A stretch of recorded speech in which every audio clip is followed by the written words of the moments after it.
Welcome back to the deep dive. Today we are opening up a file that, well, on the surface, it looks like a geography lesson from the first century. Right, but it reads more like a psychological thriller, honestly. It really does. We're looking at 7 ancient letters written by a political exile on a rocky island called Patmos. And we're talking about the 7 churches of Revelation. People hear Revelation and, they immediately think of dragons and the apocalypse. End of the world scenarios, yeah. But these 7 letters, right at the beginning of the book, they're completely different. They're intimate, they're specific, and a little bit brutal. That's what jumped out at me. This isn't just old mail. The sources we looked at all describe these letters as a diagnostic test. That's a great way to put it. It feels less like prophecy and more like a performance review for the soul. It is. John, the author, isn't just sending postcards. He's holding up a mirror. Yeah. And while these were, real physical communities in modern day Turkey. The brick and mortar churches. Exactly. They also seem to represent a complete spectrum of the human spiritual condition. And that's where the number 7 comes in, right? It's not an accident he didn't write to 6 or 8 churches. No, nothing in this book is accidental. In the biblical world, 7 symbolizes completeness, totality. So the implication is that these 7 profiles, they cover everyone. Every type of believer, every stage of the church's history. And that means, and this is kind of the uncomfortable part, if you're listening to this, you fit into one of these 7 profiles. You do. And the question we're going to wrestle with today is, which one? So as you listen, don't just treat this as history. We want you to self-diagnose. Stay with us to the end, because some of these profiles are, frankly, shocking. Let's start with the first stop on the ancient mail route, Ephesus. Ephesus, the powerhouse. On paper, this church looks perfect. The text says they're hardworking, they persevere, and they have 0 tolerance for evil men. They're theological watchdogs. Right. If you're a fake apostle, Ephesus is going to catch you. And historically, that makes sense. Ephesus was a major city, a hub of intellect. The church there mirrored that. They were precise, they dotted their I's, they didn't put up with nonsense like the Nicolaitans who were trying to blend in with pagan culture. So they're doing everything right, they're doctrinally pure, but then comes the critique and it cuts deep. I hold this against you. You have forsaken your first love. It's devastating.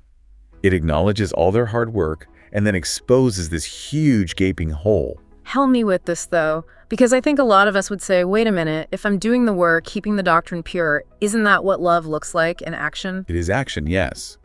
But the text seems to draw a line between labor and love. Think of it like a marriage.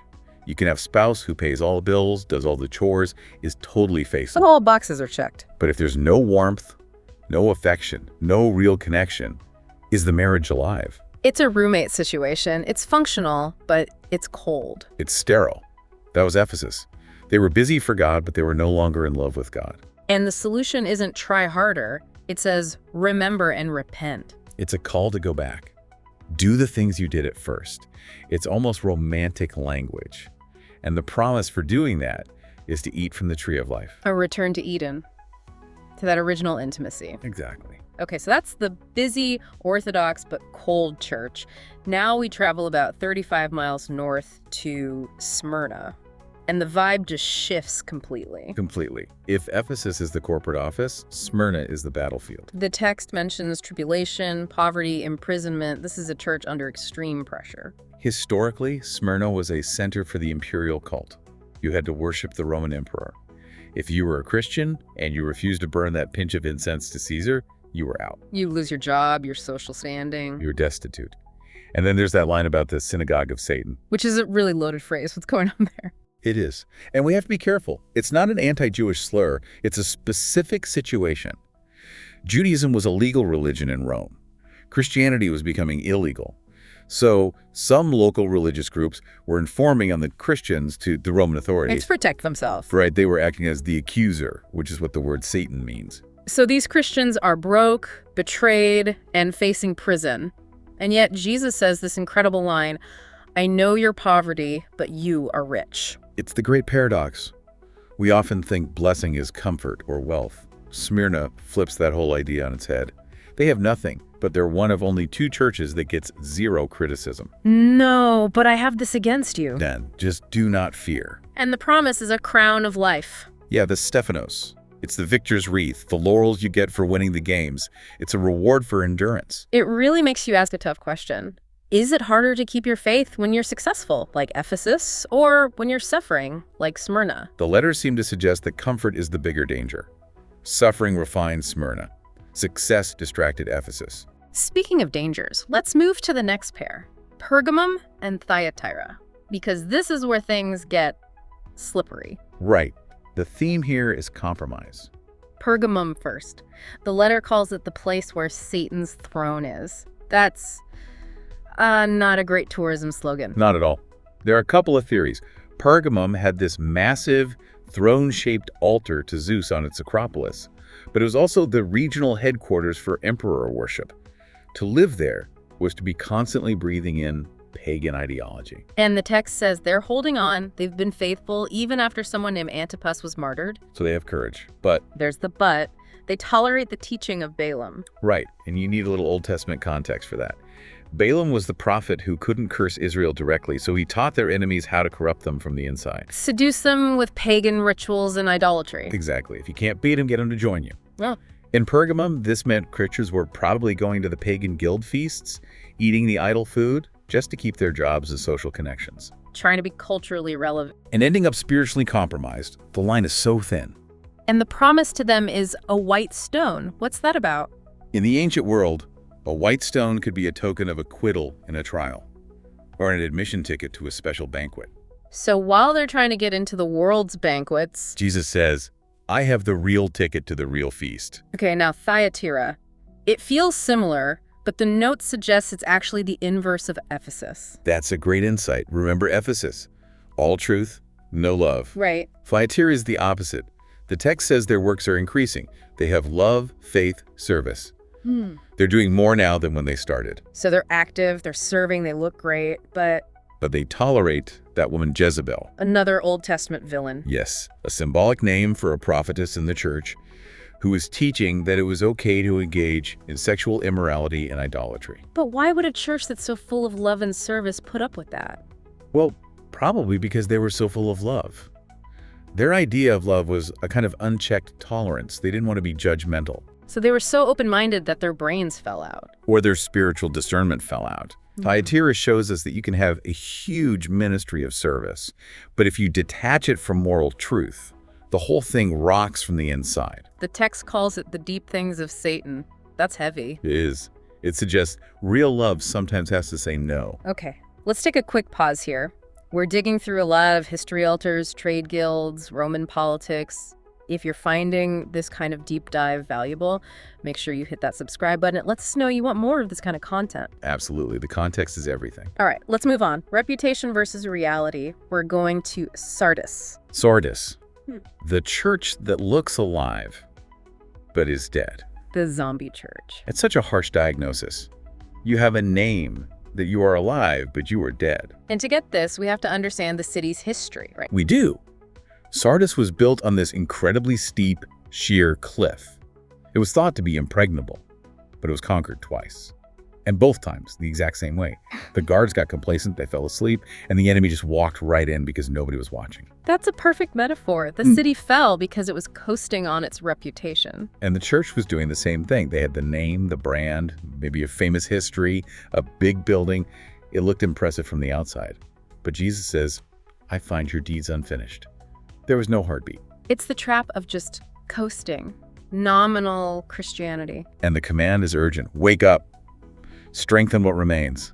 It's like there's a tiny spark left, but it's about to go out. It's spiritual CPR. And the promise is white garments, purity, a clean slate for a city that had soiled its reputation. From the dead church, we go to Philadelphia, the little engine that could. This is a favorite for many. It's the other church, along with Smyrna, that gets no criticism at all. But the commendation is strange. It says, you have little strength. That sounds like an insult to me. In our world, yes. But in the logic of the kingdom, it's a huge compliment. Philadelphia was a city known for earthquakes. People were always on edge.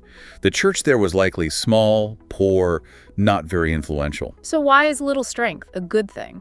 Because when you have big strength, you rely on yourself.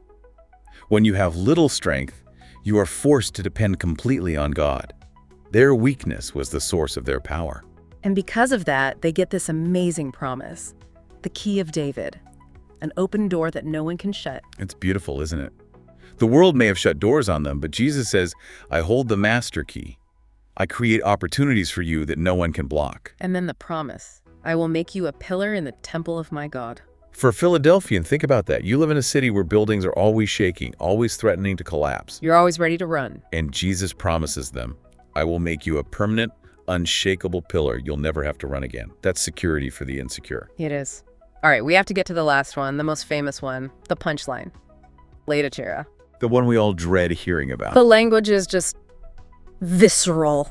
Because you are lukewarm, I am about to vomit you out of my mouth. It's nauseating imagery. And again, it's 100% tied to their geography. Laodicea was a rich banking center, but it had no water of its own. They had to pipe it in. Right, from 2 nearby towns. Hierapolis had famous medicinal hot springs. Colossae had cold, refreshing mountain water.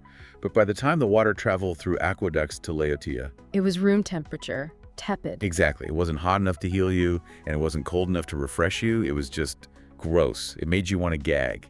So when Jesus says they're lukewarm, he's not saying, I wish you were either on fire for me or totally against me. No, that doesn't make sense. He's saying, I wish you were useful. Hot water is useful. Cold water is useful. Lukewarm water is good for nothing. He's calling them spiritually useless. And it was all because of their self-sufficiency. They say, I am rich. I do not need the thing. Yes, and Jesus just dismantles them.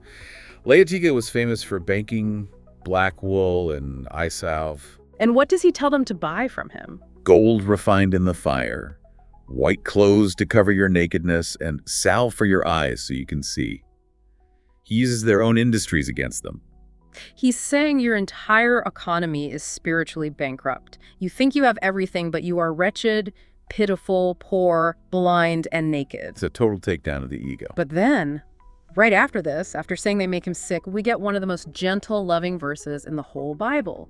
Behold, I stand at the door and knock. The grace is just incredible. But we have to see the context. We use that verse for evangelism, for someone who doesn't know Jesus. But that's not who he's talking to. No, he's standing outside his own church. They locked him out. They're so full of themselves, so self-sufficient, there's no room for him inside. They're having church without Jesus. And he doesn't kick the door in, he knocks. He invites himself to dinner. Which means intimacy is still on the table, even for the lukewarm, even for the useless. All they have to do is open the door. So let's pull back. We have the busy, loveless EPHESUS, the suffering SMYRNA, the compromising PERGAMUM, the tolerant THYATIRA, the dead Sardis, the weak Philadelphia, and the rich, useless Laodicea. But quite a spectrum. It is. And now we have to turn that mirror on ourselves, on you listening. This is where we stop analyzing history and start looking at our own hearts. The diagnostic test. Who are you in this list? Are you EPHESUS, doing all the right things, but your heart's gone cold? Or are you PERGAMUM, holding on, but making little compromises every day to fit in, to not make waves? Or, and this one hits close to home for many of us, are you Laodicea? Comfortable, secure, you don't really need God for anything urgent, you're just tepid? And look, the goal here isn't shame, it's to wake us up. Because every single one of those letters, even the harshest ones, ends with a promise to the one who overcomes. There's always a way back. There's always a way back. So I want to challenge you right now. Which letter feels like it was written to you? It's a hard question. It is. But you can't find the cure until you get the right diagnosis. If you feel brave enough, drop a comment. Just say, I think I'm in a Sardis season. Or, I feel like Philadelphia weak, but holding on. Hearing others admit where they are can be so powerful. It reminds us, we're not alone in this. The church has been struggling with these same 7 issues for 2,000 years. Thank you for going deep with us today. This was a heavy one, but I think a necessary one. Remember, whether you are hot, cold, or somewhere in that messy middle, the knock is at the door. Humility before the text, always. See you in the next deep dive.